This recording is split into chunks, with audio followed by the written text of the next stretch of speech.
Hi friends, welcome back to our channel హన్షిన్ diary book.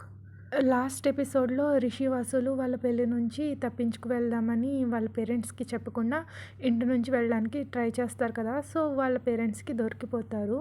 So వాళ్ళు questions అడుగుతుంటే ఇద్దరు ఒకళ్ళకి సంబంధం లేకుండా ఇంకొకళ్ళు సమాధానం డిఫరెంట్ ఆన్సర్స్ చెప్తారు కదా. సో కంటిన్యూషన్ చెప్పుకుందాం. రిషి ఒక ఆన్సర్, వసు ఒక ఆన్సర్ చెప్పేసరికి వసు కోపంగా రిషి వైపు చూస్తుంది. నేను చెప్పేటప్పుడు మధ్యలో ఇంటర్ఫియర్ అవ్వకు నువ్వు అన్నట్టు. సరే అయితే మీకు కాల్ వచ్చింది అంటారు, మీరే డిసైడ్ అవి చెప్పండి, ఎప్పుడు వచ్చింది మీకు కాల్ అని రిషి వాళ్ళ మామ్ అడుగుతుంది. యాక్చువల్గా మామ్ వసుకి ఆ కాల్ 1 అవర్ బిఫోర్ వచ్చింది. ఆ తర్వాత తనతో మాట్లాడాక నాకు కాల్ చేశారు. నాకు హాఫ్ అన్ అవర్ బ్యాక్ వచ్చింది మామ్ అని రిషి కవా చేస్తూ చెప్తాడు. అది విని శిరీష్కి ఒక్కసారిగా నవ్వు వస్తుంది అనమాట. సో చెయ్యిని నోటికి అడ్డు పెట్టుకుని నవ్వుకుంటాడు. Super covering bro. సో మీరిద్దరూ మాకు ఎక్కడికి వెళ్తున్నారో చెప్పకుండానే పారిపోదాం అనుకున్నారా అని రిషి వాళ్ళ డాడ్ అడుగుతారు. అది కాదు అంకుల్, అదేదో తొందరలో అలా అని ఆగిపోయి నాలుగు ఖర్చుకుంటుంది. రెడ్ హ్యాండెడ్గా దొరికిపోతారు ఇంకా వాళ్ళిద్దరూని మ్యారేజ్ నుంచి తప్పించుకుంటున్నారు అనేసి. అవునా, అయితే మీరు ఇద్దరు ఈ మ్యారేజ్ నుంచి ఎస్కేప్ అవ్వడానికే పారిపోతున్నారా అని వసు వాళ్ళ మా అమ్మ అడుగుతుంది. లేదా ఆంటీ, మీటింగ్ చాలా ఇంపార్టెంట్, లేదంటే మేమెందుకు వెళ్తాం, ఎవరైనా మ్యారేజ్ వదిలేసి వెళ్ళిపోతారా చెప్పండి అని రిషి అంటాడు. ఆహా సరే అయితే నేను కాల్ చేసి కనుక్కుంటా అంత ఇంపార్టెంట్ మీటింగ్ ఏంటో అని వసు వాళ్ళ డాడ్ అంటారు. ఆయన ఫోన్ తీసి డయల్ చేస్తూ ఉండగా రిషి వసులు ఒకరి ఫేస్ ఒకరు చూసుకుని అయిపోయాం అన్నట్టు చూసుకుంటారు. ఓకే ఫైన్, మేము ఒప్పుకుంటున్నాం, మేము దీని నుంచి ఎస్కేప్ అవ్వడానికి వెళ్తున్నాం అని ఓపెన్ అయిపోతారు. వాట్, ఈ మ్యారేజ్ వద్దని పారిపోతున్నారా, అయినా ఎందుకలా అని కొంచెం సీరియస్గా అడుగుతుంది రిషి వాళ్ళ మామ్. ఇదంతా మీ ఫాల్టే, మీరు రిషితో చెప్పకుండా వేరే అమ్మాయితో తన మ్యారేజ్ ఎలా ఫిక్స్ చేస్తారు, పాపం తనకి అమ్మాయి ఎవరు కూడా తెలియదు, అలా ఎలా చేస్తారా ఆంటీ అంటూ వసు సీరియస్ అవుతుంది. వసు ఆ టోన్ ఏంటి అని వసు వాళ్ళ డాడ్ సీరియస్ అవుతారు వసు మీద. నో అంకుల్, తనేం రాంగ్ చెప్పింది, ఈవెన్ మీరు కూడా అలానే చేశారు, ఆ అబ్బాయి ఎవరో ఏంటో ఏం చెప్పకుండా తనకి మ్యారేజ్ ఫిక్స్ చేశారు, అలా ఎవరు కూడా తెలియని వాడితో ఎలా తాళి కట్టించుకుంటుంది అంటూ రిషి కూడా సీరియస్ అవుతాడు. మరి మేమేం చెయ్యం రిషి, తనతో ఎప్పుడు మ్యారేజ్ టాపిక్ ఎత్తినా కూడా ఇప్పుడు కాదు అంటూనే వచ్చింది, అందుకే మేమే అబ్బాయిని సెలెక్ట్ చేసాం అని వసు వాళ్ళ మామ అంటుంది. అవును వసు, మాది కూడా సేమ్ ప్రాబ్లం, రిషి ఎప్పుడు మ్యారేజ్కి ఓకే చెప్పలేదు, అందుకే మేమే అమ్మాయిని సెలెక్ట్ చేసాం అని రిషి వాళ్ళ మామ కూడా అంటుంది. సో వాట్, అయితే ఏంటంటే అని పెళ్లి చేసుకోడు అని వసు అంటుంది. సేమ్, వసు కూడా ఈ పెళ్లి చేసుకోదు అని రిషి అంటాడు.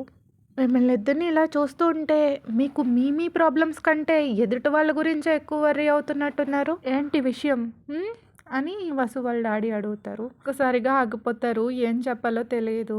ఒక క్షణం అలా ఆలోచించి ఇద్దరు ఒకేసారి, ఎందుకంటే వీఆర్ బెస్ట్ ఫ్రెండ్స్ అని ఇద్దరు ఒకేసారి చెప్పి ఒకరి ఫేస్ ఒకరు చూసుకుని స్మైల్ ఇచ్చుకుంటారు. ఓ రియల్లీ అని మళ్ళీ అడుగుతాడు. ఎస్, నేను లేకుండా తను ఉండలేదు అని రిషి అంటాడు. ఎస్, తను కూడా నేను లేకుండా ఉండలేడు, తనే నా ప్రియారిటీ అని వసు అంటుంది. ఎస్, నాకు కూడా తనే నా ప్రియారిటీ, నేను ఎప్పుడైనా పెయిన్లో ఉంటే నా బాధను తగ్గించుకోవడానికి మామ్ తర్వాత నేను ఫస్ట్ షేర్ చేసుకునేది వసుతోనే, ఈవెన్ ఒక్కొక్కసారి మామ్ కంటే ముందు తనతోనే షేర్ చేసుకుంటా, తనే నా బాధను తగ్గిస్తుంది. అవును, నా ఎవ్రీ బర్త్డేకి తనే నన్ను ఫస్ట్ విష్ చేస్తాడు, ఈవెన్ ఒక్కొక్కసారి మామ్ డాడ్ కంటే కూడా తనే ముందు విష్ చేస్తాడు. ఎస్, నా విషయంలో కూడా సేమ్, తనే నన్ను ఫస్ట్ విష్ చేస్తుంది, తను నా పర్సనల్ డైరీ, ఏ విషయమైనా నేను తనతో షేర్ చేసుకుంటా. ఎస్, తను కూడా నా పర్సనల్ డైరీ అని వసు అంటుంది.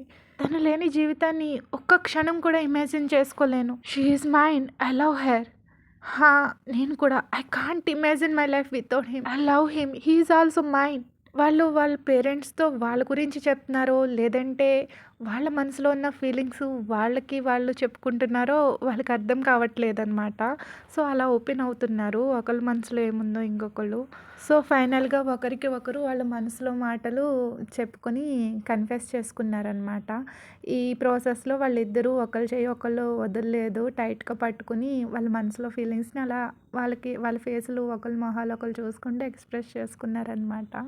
మొత్తం హాల్ అంతా సైలెంట్గా ఉంటుంది వాళ్ళిద్దరూ అలా కన్ఫెస్ చేసుకుంటూ ఉంటే. సో అందరూ కూడా అన్నట్టు చూస్తూ ఉంటారు వాళ్ళ వైపు. వాళ్ళలో వాళ్ళకి ఎవరి గురించి వాళ్ళకన్నా కూడా ఎదుటి వాళ్ళ గురించే ఎక్కువ తెలుసు వాళ్ళకి. ఈవెన్ వాళ్ళ పేరెంట్స్‌తో కూడా ఫైట్ చేశారు. ఎందుకంటే వాళ్ళకి వేరే వాళ్ళతో మ్యారేజ్ చేస్తున్నారని కాదు. తనకి వేరే అబ్బాయితో చేస్తున్నాడని తిను ఫైట్ చేశాడు. ఈ అబ్బాయికి వేరే అమ్మాయితో మ్యారేజ్ చేస్తున్నారేంటని తను ఫైట్ చేసింది. ఎదుటి వాళ్ళ కోసం ఫైట్ చేశారు గానీ, వాళ్ళ గురించి వాళ్ళు మాత్రం ఫైట్ చేసుకోలేదు. అంత ప్యూర్ బాండ్ వాళ్ళిద్దరి బంధాన్ని చూసి చాలా క్యూట్‌గా అనిపిస్తుంది. వాళ్ళందరూ అలా చూస్తూ ఉండిపోతారు. నాకెవ్వరూ వద్దు. నాకు నువ్వే కావాలి. నన్ను విసిగించినా, ప్రేమించినా అది నువ్వే కావాలి. నాకు కూడా నువ్వే కావాలి. నన్ను కేరింగ్‌గా చూసుకోవాలంటే అది నువ్వే కావాలి. నా లైఫ్‌కి సంబంధించిన ప్రతి మ్యాటర్‌లో ఏ విషయమైనా సరే అది నీకు సంబంధించిందే కావాలి. నువ్వే నా ఫస్ట్ అండ్ లాస్ట్ కావాలి. నువ్వు తప్ప నా లైఫ్‌లో నా పక్కన ఇంకెవ్వరు వద్దు. నాకు నువ్వే కావాలి. నా లైఫ్‌లో నేనేం షేర్ చేసుకున్నా అది నీతోనే కావాలి. అది ప్రేమైనా, బాధైనా, ఈవెన్ నాకు పుట్టబోయే పిల్లలైనా అది నీతోనే కావాలి. అన్నిటికి నువ్వే కావాలి అని వాళ్ళిద్దరూ చెప్పుకుంటూ ఉంటారు.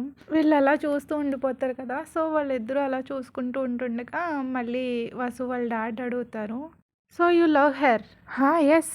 వేరెవరిని తనని పెళ్లి చేసుకోనివ్వను అని రిషి అంటాడు. వసు, నువ్వు కూడా తనని లవ్ చేస్తున్నావా అని రిషి వాళ్ళ మామ్ అడుగుతుంది. Yes of course aunty, I love him. మీరు నాతో కాకుండా వేరే అమ్మాయితో తనకి ఎలా పెళ్లి చేస్తారో చూస్తాను. నువ్వు తాళి కడితే గిడితే నాకే కట్టాలి అని వసు సీరియస్గా రిషి వైపు చూసి చెప్తుంది. వసు వాళ్ళ మామ్ రిషి వాళ్ళ మామ్ వెంటనే కంగ్రాచులేషన్స్ అనుకుంటూ హగ్ చేసుకుంటారు. ఫైనల్గా వాళ్ళిద్దరూ ఒప్పుకున్నారు అనేసి రిషి వాళ్ళ డాడ్ వసు వాళ్ళ డాడ్ కూడా హగ్ చేసుకుంటారు. వీళ్ళకి ఏం అర్థం కాదు, అయోమయంగా చూస్తూ ఉంటారు వాళ్ళ వైపు. ఆ తర్వాత వసు రిషిలు ఒకరి ఫేస్ ఒకరు చూసుకుని వీళ్ళకి ఏమైనా పిచ్చా, మనం మ్యారేజ్ వద్దంటుంటే వీళ్ళేంటి నవ్వుకుంటున్నారు అన్నట్టు ఎక్స్ప్రెషన్స్ పెడతారు.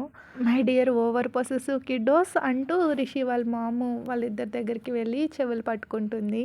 మీ ఇద్దరి పెళ్ళి ఎవరితో జరుగుతుందో మీకు తెలుసా అంటూ వసు వాళ్ళ మామ వచ్చి రిషి దగ్గర నుంచుని, కామ్ డౌన్ రిషి, నీ లడ్డు ఎక్కడికి పోదు, నీ దగ్గరికే వస్తుంది అని కన్ను కొడుతుంది. వసుకి అప్పుడు వెలుగుతుంది. తన ఫింగర్ని రిషి వైపు తన వైపు చూపిస్తూ, ఈ పెళ్ళి మాకా అని అడిగేసరికి అక్కడ ఉన్న హాల్లో ఉన్న వాళ్ళందరూ హా అన్నట్టు తల ఊపుతారనమాట సైలెంట్గా. ఈవెన్ అక్కడ సర్వెంట్స్ కూడా అందరూ ఆగిపోయి అలాగే ఉంటారనమాట ఆ సీన్ చూస్తూ. అందరూ కూడా ఇంకా అవునన్నట్టే ఊపుతారు. ఇది చూసి రిషి తన చేతులు తలలో పెట్టుకుని పైకి చూస్తూ, గాడ్, ఈ విషయం మాకు ముందే ఎందుకు చెప్పలేదు అని రిషి అడుగుతాడు. మీరిద్దరూ అడగలేదు కదా అని శిరీష్ స్నేహ అంటారు. రిషి వసులకి వాళ్ళిద్దరికి మ్యారేజ్ అని తెలియగానే ఏ అని వచ్చేసి ఇద్దరు ఒకరినొకరు హగ్ చేసుకుంటారు గట్టిగా. ఆ సీన్ చూసి అందరూ మొహాలు పక్కకు తిప్పుకుంటున్నట్టు అటు ఇటు చూస్తారు, వాళ్ళ వైపు మాత్రం చూడకుండా. ఇంకా చాలు వసుదా, తనని వదులు అంటూ శిరీష్ కొంచెం జలసితో అంటాడు. ఎస్ రిషియన్, మీరు కూడా ఆపండి అంటూ స్నేహ అంటుంది.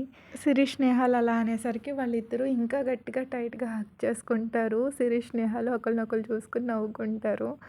అలా రిషి వసులు వాళ్ళ మీద వాళ్ళకి తప్ప, ఒకళ్ళ మీద ఒకళ్ళకి తప్ప వేరే బయట వాళ్ళు ఎవరికీ రైట్స్ లేవు అన్నట్టు వాళ్ళ లవ్‌ని ఇంకా చూపిస్తారనమాట. వాళ్ళ జెలసీకి వీళ్ళకి నవ్వొస్తుంది. ఫుల్ గట్టిగా నవ్వుకుంటారు.